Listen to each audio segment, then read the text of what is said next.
Sergeant Derek Vale held Colonel Marcus Reed's military identification between two gloved fingers as if it were something dirty.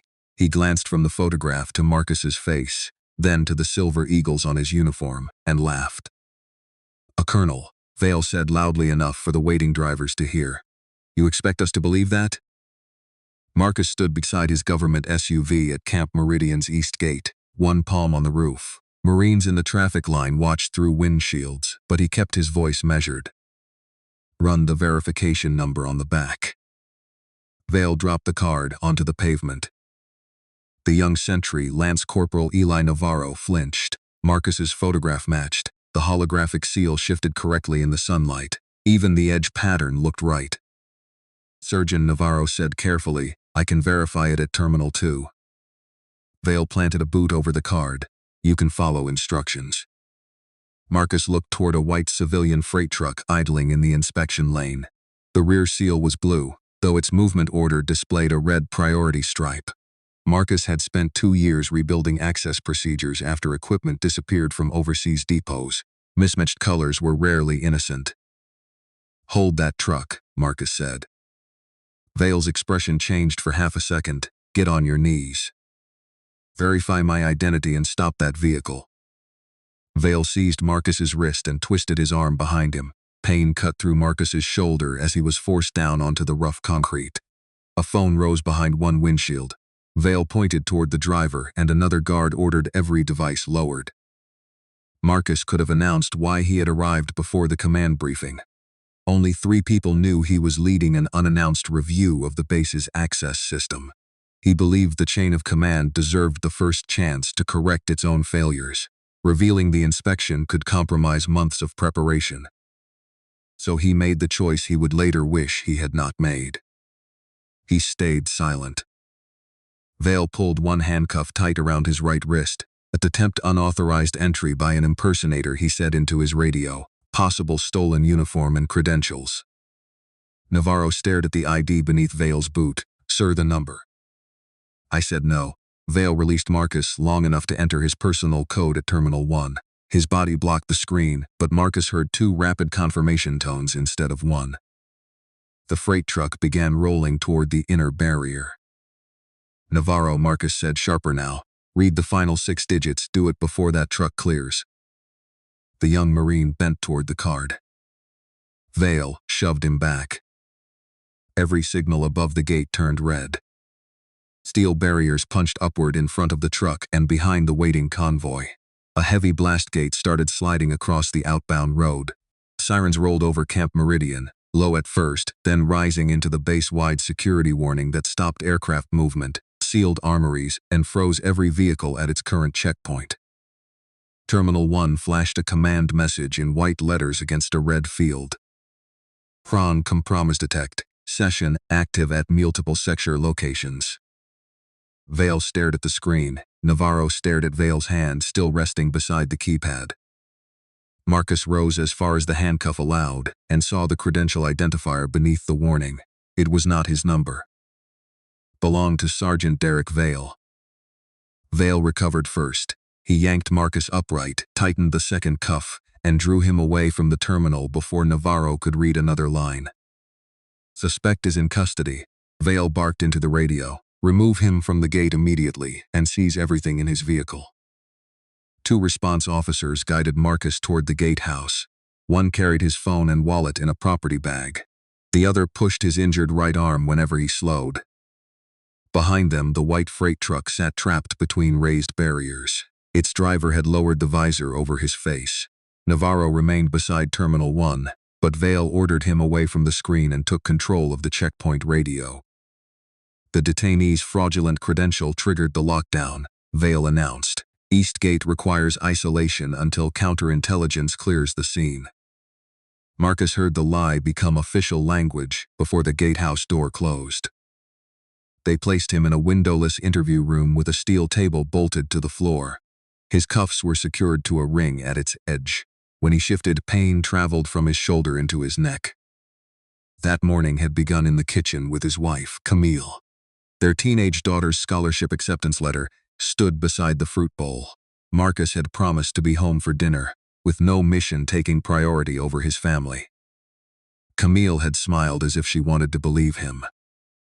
"You always think you can fix the institution without letting the institution know it's broken," she had said. Marcus had kissed her forehead and answered, "That's how you give good people room to do the right thing."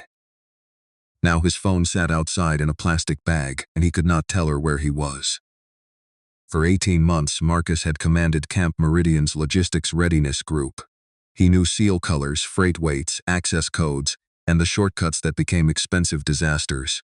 During a deployment, he had traced missing communications equipment through fuel records when the digital inventory showed nothing wrong. Systems failed, one tolerated exception at a time. 3 weeks earlier, 2 avionics calibration units had vanished between a secure warehouse and an authorized repair contractor. No weapon was missing, but without those units, flight crews could not certify navigation equipment. The official review blamed a warehouse counting error. Marcus found the explanation too convenient. Both shipments had passed through the East Gate during periods when camera service was recorded as routine maintenance. He requested an unannounced access review and kept the inspection list narrow. Major Helen Shaw, the base provost marshal, knew, the installation commander knew, Marcus's operations officer knew. No one at the East Gate was supposed to know when he would arrive. That secrecy had been his decision. He studied the room instead of fighting the cuffs. A camera dome occupied the corner, but its indicator was dark. The air vent hummed. Beyond the door, Vale told someone to impound Marcus's SUV and inventory every item inside. Marcus leaned toward the narrow window. "My vehicle contains protected inspection material. Seal it until Major Shaw arrives." Vale appeared on the other side of the glass. "You don't get to give orders here. Your credential was active in 2 secure locations." For the first time, Vale did not smile. "That terminal identified the compromised user," Marcus continued. "Navarro saw enough to confirm it." Vale opened the door and stepped inside. His body camera showed no red recording light. "A system error doesn't make you a colonel. Verification will." Vale moved close enough that Marcus could smell coffee on his breath. "By the time anyone verifies anything, I'll have your real story." He left and locked the door. Minutes later, Marcus heard metal strike metal outside. Through the window, he saw Vale carrying the red inspection binder that had been locked in the rear case of his SUV. Its tamper seal hung broken from the clasp. Vale looked directly at him, then turned the binder so the title was visible. "Eastgate Exit Control Review." Marcus understood the cost of his silence. The man he had come to inspect now knew exactly what the inspection was designed to find. Vale returned with Captain Owen Pike, the civilian watch commander responsible for Camp Meridian's gates. Pike was broad through the shoulders, with reading glasses hanging from his shirt pocket and the exhausted expression of a man whose retirement was close enough to count in months. He placed a tablet on the steel table but did not release Marcus from the ring. "State your name, date of birth, and service number." Marcus complied. Pike entered each answer into the isolated checkpoint database. The lockdown had severed the gatehouse from the central personnel network, leaving only a locally stored roster updated once each night. Pike turned the tablet toward him. "No Marcus Reed at the rank of colonel." Marcus studied the result. The search field showed Logistics Battalion rather than Logistics Readiness Group. Whether Pike had chosen the wrong organization deliberately or from fatigue, the result proved nothing. "Search by service number," Marcus said. "Already did," Vale answered. "Then show me the query." Vale opened the red inspection binder and removed the authorization page. "Tell us how you obtained restricted security material." Marcus saw at once what Vale was doing. The broken seal, his early arrival, the system lockdown, and the absence of a local roster result were being arranged into a story. A man in a colonel's uniform had approached a military gate carrying non-public information and demanding that guards divert their attention to a freight truck. Incomplete facts could look convincing when one person controlled their order. Pike activated an incident form. Vale dictated while standing behind him. Subject presented a suspected counterfeit identification card. Subject became verbally aggressive when challenged, attempted to direct checkpoint personnel, and interfered with a priority aviation shipment. Credential scan caused a cybersecurity alert. Search of subject vehicle recovered restricted gate assessment documents. The binder was locked in my vehicle, Marcus said. You broke the seal after detaining me. Pike paused, but Vale continued. Subject also displayed detailed knowledge of missing government equipment not released outside command channels. That line revealed more than Vale intended. Marcus had never mentioned the stolen calibration units at the gate. The binder contained only access procedures and inspection questions, not the underlying loss report. Vale already knew what the review concerned. Marcus looked toward the dark camera. Captain, preserve the room recording and Sergeant Vale's body camera file. Then ask him how he knew which equipment was missing. Vale's jaw tightened. Pike removed his glasses and rubbed the bridge of his nose. The cameras are unavailable during the network isolation. Body cameras upload at the end of shift. His isn't recording. That will be reviewed. When?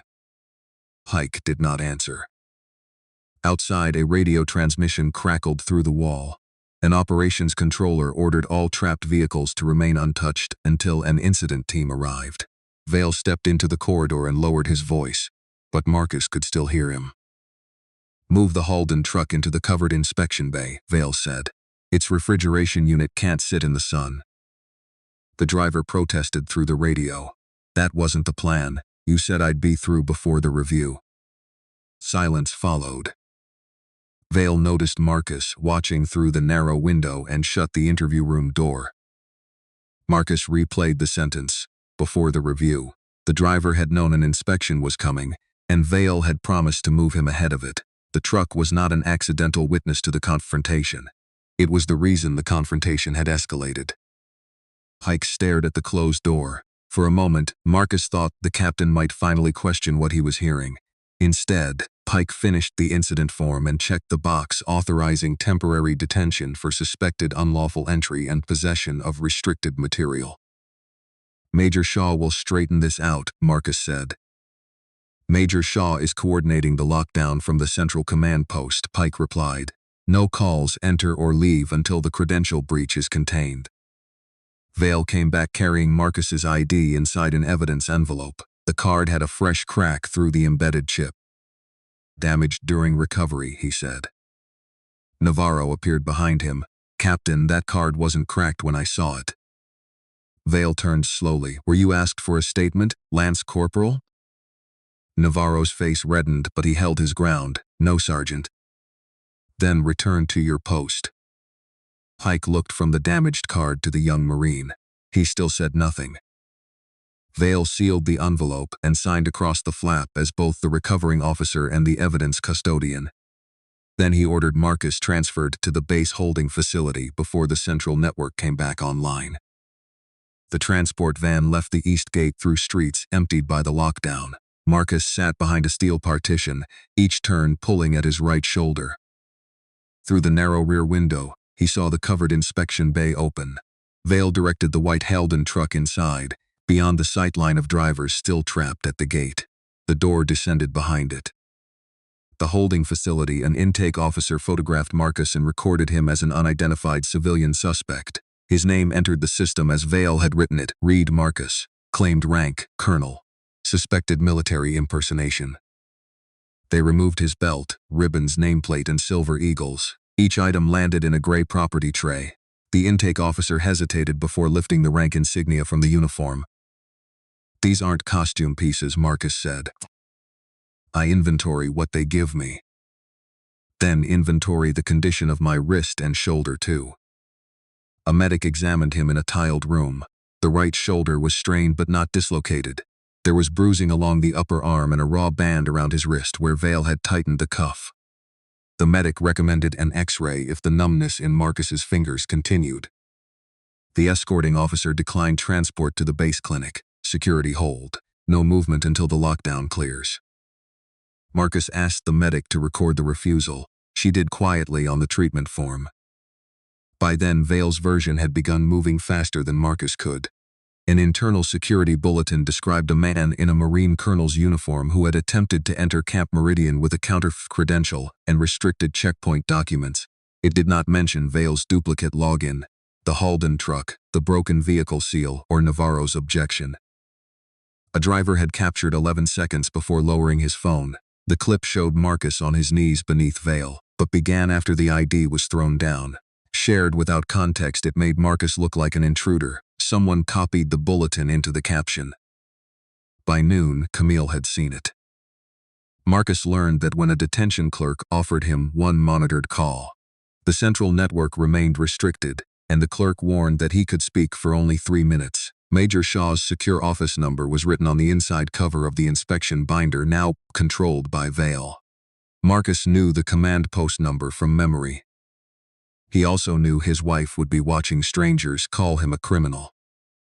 For most of his career, Marcus had treated personal fear as something his family could manage until the mission was complete. Camille had never asked him to abandon his duty.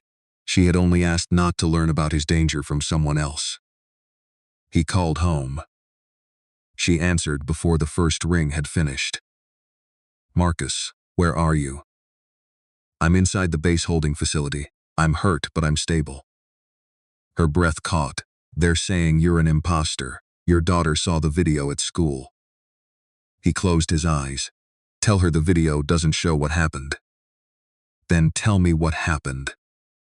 Marcus looked at the clerk sitting within hearing distance. Revealing the audit over a monitored line could warn anyone listening to search for records beyond the red binder. "I can't explain yet." Camille was silent for a moment. "You're protecting the institution again." "I'm protecting an investigation." "And who is protecting you?" The clerk tapped the clock. Marcus forced himself to soften his voice. "Call my operations office. Ask them to find Major Shaw personally. Don't argue with anyone at the gate, and don't come here." The line disconnected before Camille could answer. Choosing his family had cost him the fastest direct route to the command post. He did not regret calling her, but Vale now had more time. Property officer brought a printed inventory for Marcus to sign. It listed his phone, wallet, uniform items, and vehicle keys.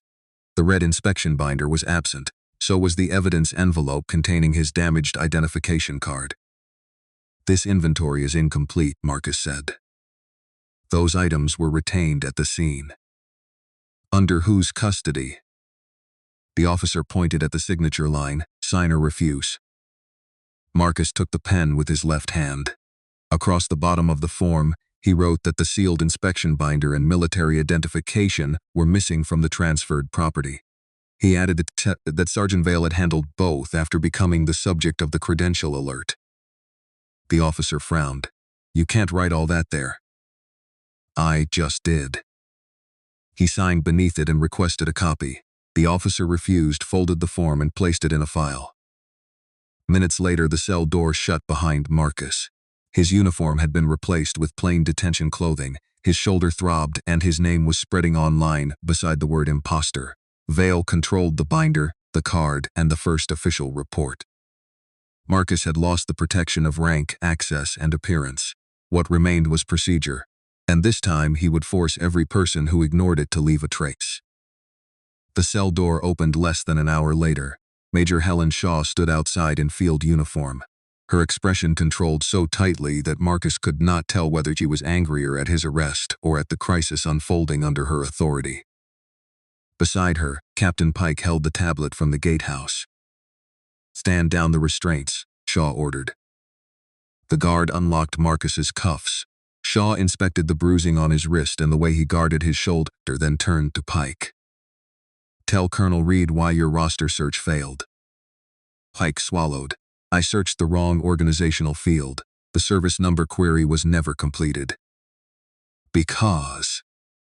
"Sergeant Vale told me it had been." Shaw handed Marcus a printed verification bearing his photograph, service number, current command, and active clearance status. The document had been generated through the central personnel system after the network team established a secure connection. 2 officers had authenticated independently. The guard who had processed Marcus as a civilian looked at the page, then at the folded detention uniform he was wearing. "Colonel," she said quietly, "I'll retrieve your uniform." His identity had been restored in less than a minute. His dignity had not. Marcus followed Shaw to the medical room, where the medic repeated her shoulder examination. This time, no one objected when she ordered an X-ray at the base clinic. Marcus refused transport until Shaw explained what had happened at the gate. She closed the door. The lockdown was not triggered by your card, she said. Vale's credential opened a service entrance at Warehouse 14 while he was logged into Terminal 1. The system detected simultaneous sessions in separate secure zones. Warehouse 14 had held the missing calibration units before their transfer. Could his credential have been cloned? Marcus asked. That is his explanation. He says your arrival distracted the gate team while an unknown person used his credentials elsewhere. It was a defense built around a fact Marcus could not dismiss. Vale had been physically present at the checkpoint. A duplicate login did not prove he had authorized the other user. Where is the Halden truck? Still in the covered bay. And my binder. Pike set the red binder on the examination counter. The broken tamper seal had been placed inside a property bag. Marcus opened the cover and turned to the appendices. The final 4 pages were gone. Those pages contained a comparison of Eastgate exceptions. 7 priority shipments had bypassed full inspection during Vale's shifts. Everyone belonged to Halden Technical Transport. The 2 missing calibration units had moved under the same exception code. Marcus had not yet accused Vale of theft, but the pattern threatened his position, his pension, and any money he was receiving to keep those trucks moving. Who handled this after my arrest? Marcus asked. Pike looked ashamed. Vale retained it at the checkpoint. I did not record each page. Then we cannot prove when the appendix disappeared. Shaw's jaw tightened. I have ordered Vale relieved from gate duty pending review. Does he still have access to the bay? Pike's silence answered. They returned to the east gate in a security vehicle. The lockdown had been reduced, but barriers still trapped the truck inside the covered bay. Vale stood near its rear doors with 2 patrol officers. His body camera now displayed a red light. When Marcus stepped out in his restored uniform, Vale showed no surprise. Identity confirmed, Shaw told him. Your impersonation allegation is withdrawn. Surrender your weapon, access card, and body camera. Vale complied slowly. I made a lawful detention based on a credential anomaly and suspicious behavior. His rank doesn't change what I observed. His rank is not the issue, Shaw said. Your false statements are. Vale glanced at Pike. Be careful, Captain. We all signed that report. The warning landed. Pike had accepted Vale's account, authorized detention, and failed to preserve the binder. Protecting Marcus now meant documenting his own failures. Marcus approached the truck without touching it. The blue seal he had seen that morning was gone. A new red seal had been threaded through the latch. Photograph it before opening, he said. Shaw assigned an officer who had not worked the east gate. Pike produced the vehicle's arrival record. The automated axle scale showed its recorded entry weight. They opened the doors. The refrigerated cargo compartment was empty. Shaw ordered the truck secured as evidence. Vale immediately protested that refrigeration supplies had been unloaded under emergency authority, but he could not name the person who authorized it or produce a receiving signature. Marcus looked from the empty truck to the missing binder pages. Verification had freed him from the cell, but it had also forced Vale to change tactics. He was no longer trying to prove Marcus was an impostor. He was trying to make the evidence disappear before anyone could prove why Marcus had been stopped. Marcus's X-ray showed no fracture, but the clinic placed his right arm in a sling and restricted lifting. When he returned to the security office, Shaw had begun an administrative inquiry. Marcus stopped her before she assigned an investigator from her own staff. Government equipment is missing, a credential was used at a secure warehouse, and evidence from my inspection has disappeared, he said. This cannot remain inside the office responsible for the gate. Shaw understood what he was asking. Referring the case to the Naval Criminal Investigative Service meant surrendering control and inviting scrutiny of her command. You are also the victim, she said. You cannot direct the evidence collection. I agree, preserve it, make the referral, and keep me outside the chain of custody. That answer changed something between them. Marcus was not using his rank to demand a preferred conclusion. He was asking for a process that could examine him too. Shaw notified the regional NCIS office and ordered the truck gate terminal's property records and communications logs secured until agents arrived. Then Captain Pike requested a private meeting. He entered carrying the original incident form Marcus had annotated at the holding facility. "The property officer called me," Pike said. "She was going to replace this with a clean copy because your note was outside the signature box." He laid the form on the table. Marcus's handwritten objection remained across the bottom. "Why did you bring it?" Shaw asked. Pike looked at Marcus. "Because he told us every shortcut leaves a trace." Pike admitted that Vale had been allowed to coordinate camera maintenance windows and priority freight exceptions during understaffed shifts. Commanders measured gate performance partly by average vehicle delay. Vale kept the numbers low, earned favorable evaluations, and made Pike's watch look efficient. When cameras went offline, Pike accepted maintenance tickets without requiring a second supervisor to verify the outage. "I thought he was solving problems," Pike said. "I stopped asking how." The gate cameras still held a local 12-hour buffer, even when disconnected from the central network. Only the facility's technician and watch commander possessed retrieval codes. Vale could mark the central feed unavailable, but he could not erase the local storage without one of them. Pike had never told Vale he knew the second code. They returned to the east gate with a neutral evidence officer. Navarro waited near Terminal 2, pale but determined. He confirmed that Marcus's card had appeared genuine, that Vale had refused a full verification, and that the alert displayed Vale's identifier. His statement did not prove theft, but it directly contradicted the report claiming Marcus's card caused the lockdown. Pike opened the camera housing while the evidence officer recorded each step. The storage module was removed, sealed, and connected to a clean review device. Its video had no sound, but the images were clear. Vale threw Marcus's card down. He planted his boot on it. He blocked Navarro from reaching the terminal. Then, while Marcus was handcuffed, Vale used his own login to authorize the Halden truck's movement toward the covered bay. The next system record came from Vale's body camera. Its activation history showed that he had manually stopped recording 4 minutes before Marcus reached the checkpoint. He restarted it only after Marcus returned with Shaw in his verified uniform.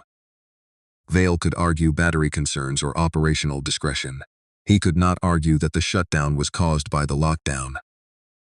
The command post radio archive added another contradiction.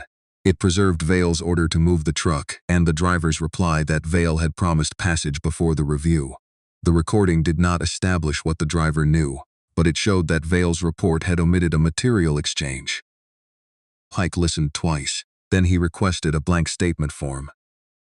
"If I correct my report, I'm admitting I authorized a detention without checking the service number," he said. "Yes," Marcus answered. "I could lose my position." "You could. Navarro could face retaliation. My family already has. That is what Vale has been counting on." Pike looked through the office window. Vale sat in a patrol car across the lot with his access card removed and an officer beside him. He was watching the evidence team carry the camera module away. Pike began writing. By the time NCIS acknowledged the referral, the first official account had cracked in 4 places. Yet none of the evidence proved who had used Vale's credential at Warehouse 14 or where the truck's cargo had gone. Across the lot, Vale saw Pike sign the corrected statement. He leaned toward the officer guarding him and asked to contact his union attorney. He now knew exactly which witnesses had stopped being afraid of him. NCIS agents arrived that afternoon and assumed custody of the camera module, radio archive, access logs, truck, and damaged identification card. The lead investigator, Special Agent Lena Ortiz, made one condition clear before accepting Marcus's cooperation. "You will explain systems and answer questions," she said.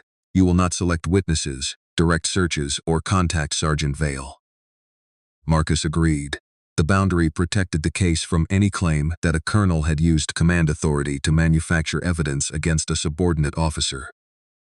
Ortiz began by reconstructing the 4 missing binder pages from their original sources. The material was not new evidence.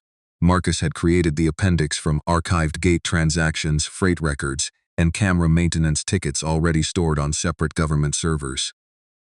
The rebuilt pattern was worse than he remembered. 9 Halden trucks had received priority exceptions in 6 months. Vale approved everyone.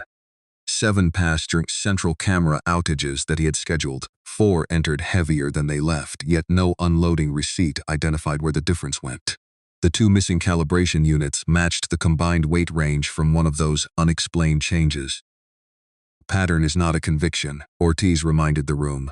Halden performs legitimate work here, and Vale had authority to approve exceptions. Marcus pointed to the sequence. Not without a second signature when cameras are down. Pike looked at the table. He had supplied those signatures after the fact, sometimes hours later, because Vale assured him the freight had been verified. Quarterly performance reports rewarded their watch for processing priority vehicles faster than any other gate. Shaw requested the reports and found her own approval on 2 commendations. No one in the room had ordered Vale to falsify a record. No policy required Pike to stop asking questions. Yet the institution had rewarded speed, treated secondary checks as delay, and praised the numbers that concealed the risk. I built the incentive, Shaw said. He learned how to weaponize it. The access control logs narrowed the credential issue. The warehouse 14 door had not been opened with Vale's physical card. It was opened with a temporary maintenance token linked to his account. Supervisors could create such a token for a technician, but the system required the supervisor's card, personal identification number, and terminal confirmation.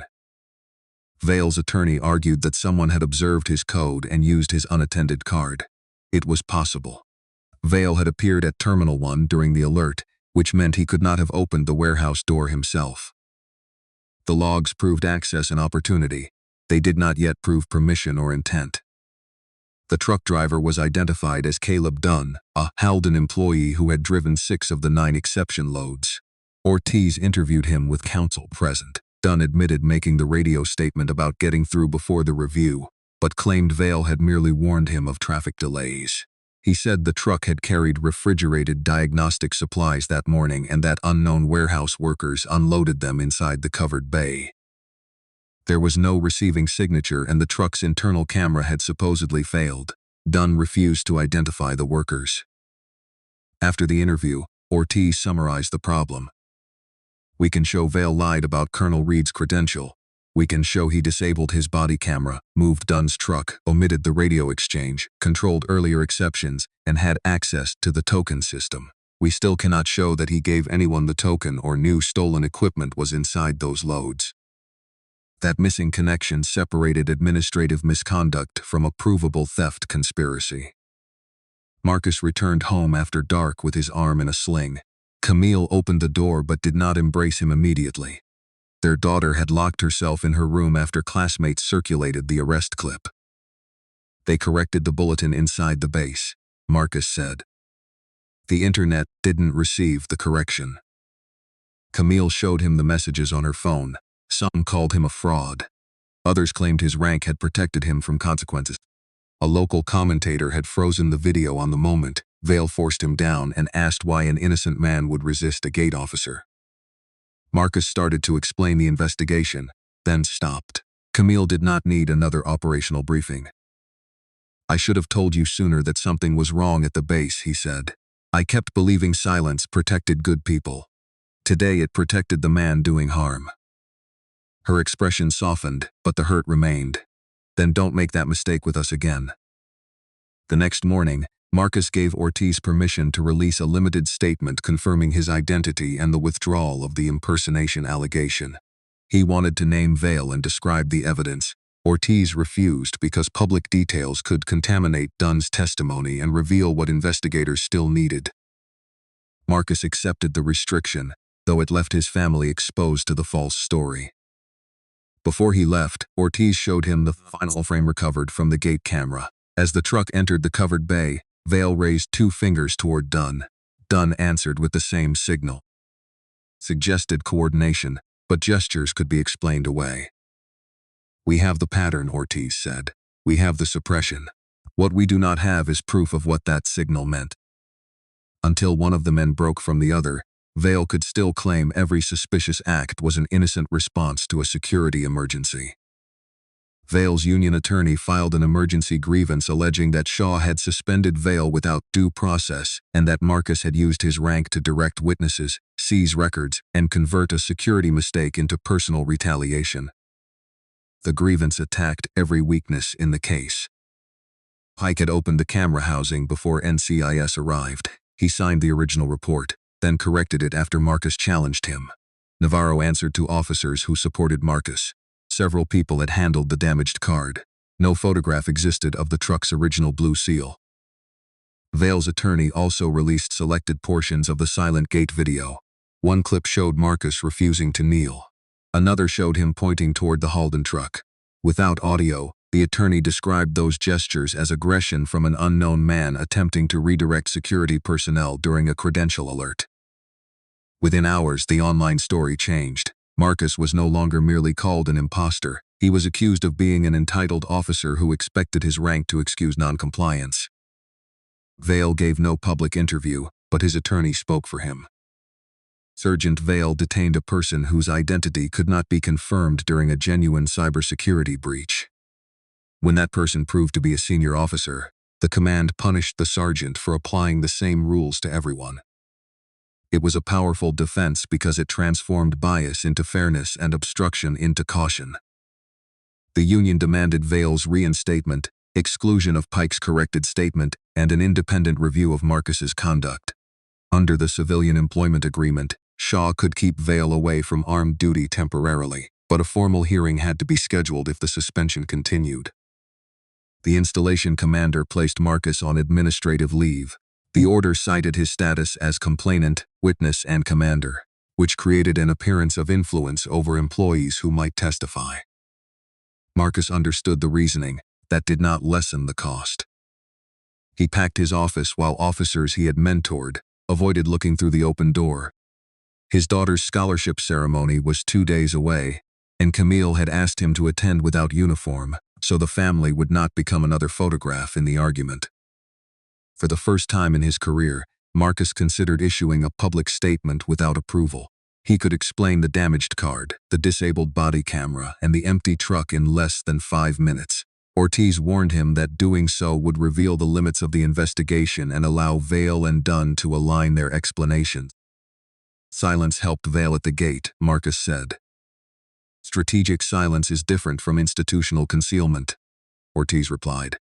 The question is whether you are protecting him or preserving the test that can expose him. Marcus chose not to disclose the evidence. Instead, he released one sentence through the base public affairs office. His identity had been verified, the impersonation allegation had been withdrawn, and he would cooperate with every independent review. The restraint pleased no one. Commentators called it evasive. Vale's supporters called it proof that the command had nothing. 3 weeks later, the formal employment hearing opened in a public meeting room on base. A civilian review officer would decide whether Vale's suspension could continue while the criminal investigation proceeded. The decision would not determine guilt, but testimony would be under oath, exhibits would be authenticated, and both sides could challenge the evidence. Vale entered in a dark suit beside his attorney. Marcus sat with base counsel, his sling gone but his shoulder still stiff. Camille attended, seated behind him. Pike and Navarro waited outside under witness separation instructions. Vale's attorney began with the access logs. He conceded that a maintenance token linked to Vale's account had opened Warehouse 14. Then he produced a written statement from Dunn, claiming he had seen Vale leave his access card unattended beside Terminal 1 earlier that morning. Anyone who observed the PIN could have created the token, the attorney argued. The government cannot identify who used it at the warehouse. Ortiz could prove that the token was created at Terminal 1 before the lockdown. The log recorded Vale account, his card authentication, and a correct PIN. It did not record the operator's face. The attorney next challenged the local camera video. Because Pike had possessed a retrieval code, mishandled the original detention, and opened the housing before federal agents arrived, the attorney argued that he could have selected, altered, or deleted material to save his career. The neutral evidence officer had recorded the module's removal, and its internal integrity check showed no alteration after extraction. But no integrity value had been recorded before Pike opened the housing. The review officer allowed the video provisionally, but warned that its weight would depend on corroboration. Then Vale testified. He admitted disabling his body camera, claiming he had done so after a low battery warning. He admitted moving the truck, claiming he wanted to protect temperature-sensitive cargo. He admitted damaging Marcus's card, claiming it cracked when Marcus resisted. Each answer was questionable, but each fit within a possible innocent explanation. Finally, Vale swore that he had not used Terminal 1 before Marcus arrived. My first login that morning occurred when I checked the suspect's identification, he said. Marcus felt the memory return with absolute clarity. Vale's hand beside the keypad, 2 rapid confirmation tones, and Navarro saying the card could be checked at Terminal 2. The terminal had not merely recorded an account. It had recorded the sequence of actions performed under that account. For the first time since the hearing began, Marcus knew exactly where Vale's defense could be broken. Marcus passed a note to base counsel asking that the terminal audit be displayed in its native format rather than the simplified summary. Vale's attorney objected, arguing that Marcus was trying to introduce a new technical theory in the middle of the hearing. The audit is already an admitted exhibit, base counsel replied. Colonel Reed is asking to explain the event codes. The review officer allowed Marcus to be recalled as a systems witness. He took the oath, then faced the same room where Vale had described him as an unidentified threat. What did you hear when Sergeant Vale used Terminal 1? Base counsel asked. 2 confirmation tones. The first authenticated his card and PIN. The second confirmed a delegated token action. Vale's attorney stood. A sound does not identify an operator or reveal what was entered. Correct, Marcus said. That is why the underlying audit matters. Ortiz connected the forensic copy of the terminal log to the display. The summary showed a single session under Vale's credential. Marcus directed her to expand the nested transaction records. 4 additional lines appeared. Vale had authenticated his account while Marcus was already handcuffed. He then selected the vendor identifier assigned to Halden, chose the Warehouse 14 service entrance, and extended an expensing maintenance token for 20 minutes. That extension kept the warehouse door credential active long enough for another person to use it during the confrontation. The gate video showed Vale's hand on the terminal at that exact point in the sequence. Navarro's statement established that Vale had blocked him from viewing the screen. The radio archive established that Vale was simultaneously trying to move Dunn's truck into the covered bay. No single source proved the case. Together they removed the innocent explanation. Vale had not checked Marcus's identification. He had used Marcus's detention as cover to extend access to the warehouse. His attorney requested a recess. The review officer granted 10 minutes. When the hearing resumed, the attorney argued that Vale could have extended the token automatically while attempting to clear an alert. Marcus explained that the system had no automatic extension. The operator had to choose a vendor, a door, and a duration on 3 separate screens.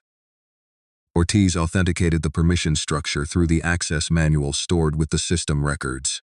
Pike confirmed that only supervisors such as Vale could issue the extension. Navarro confirmed that no one else touched Terminal 1. Vale's attorney shifted to the chain of custody attack. He suggested Pike had manipulated the video to align it with the log. Ortiz answered with the independent radio archive and the terminal's server-side audit, neither of which Pike could access or alter. Their recorded sequences matched the local video.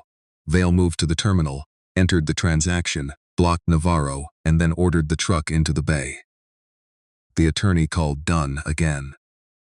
Dunn maintained that his truck carried diagnostic supplies and that the 2-finger signal meant 2 cooling units. Base counsel displayed the vehicle records from his earlier exception loads.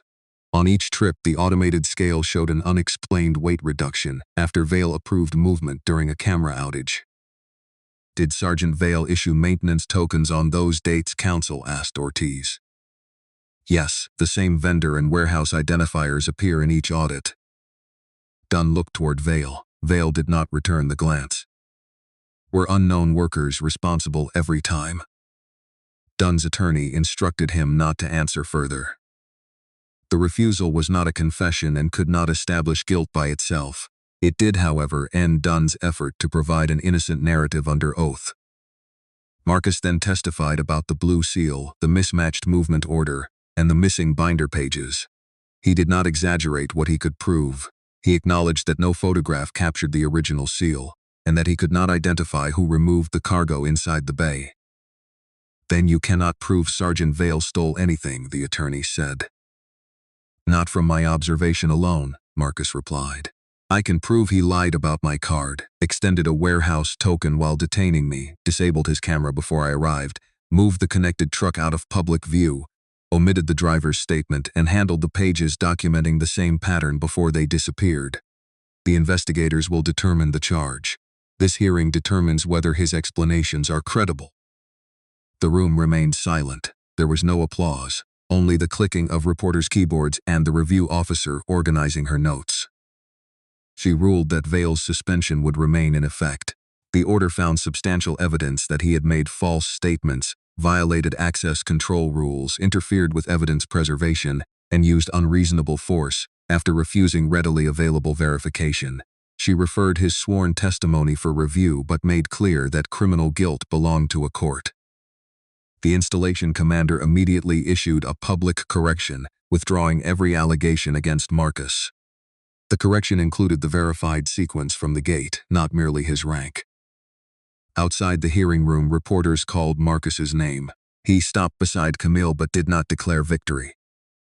"What happened to me was wrong before anyone knew I was a colonel," he said. "The proof matters because the next person may not have rank, a command office, or a room full of investigators." Inside, Ortiz presented the expanded terminal record to a federal prosecutor. Vale left with his attorney, still entitled to challenge every accusation. But his defense no longer rested on an unexplained system alert. It rested on a documented series of choices made by his own hand. The public correction reached Marcus's daughter before the next school day. It did not erase the arrest clip, but it changed what appeared beside it. Camp Meridian confirmed that Marcus had presented valid identification, that verification had been improperly refused, and that his detention had concealed an unauthorized warehouse access transaction. Marcus attended the scholarship ceremony in a charcoal suit as Camille had asked. When his daughter crossed the stage, he kept his injured arm close to his side and applauded with the other. No uniform, rank, or official escort separated him from the fathers around him. Afterward, she hugged him carefully. "I knew the video was wrong," she said. "You should never have had to defend me from it." He began physical therapy the following week. The numbness faded within a month, though stiffness remained when he lifted his arm above his shoulder. The more difficult recovery happened at home. Marcus stopped using operational secrecy as an answer to every family question. When he could not share details, he said what he could, whether he was safe, whether the danger might reach them, and when he would return. NCIS spent 4 months completing the criminal investigation. The terminal audit, gate video, radio archive, freight weight records, and witness statements remained in federal custody. Defense experts received forensic copies and challenged them, but the server records matched the locally stored images and independently recorded communications. Caleb Dunn eventually entered a plea to conspiracy to steal government property. He did not receive immunity. In exchange for consideration at sentencing, he identified how Halden loads were used to remove equipment during scheduled camera outages. His account could not stand alone, so prosecutors tested it against the 9 transactions already documented. The dates, weights, token extensions, and gate exceptions matched details recorded months before his cooperation. Federal grand jury indicted Vale on charges involving theft conspiracy, unauthorized access, and false statements. He remained free under conditions while the case proceeded. His attorney sought to suppress the camera module and terminal records, repeating the chain of custody arguments from the employment hearing.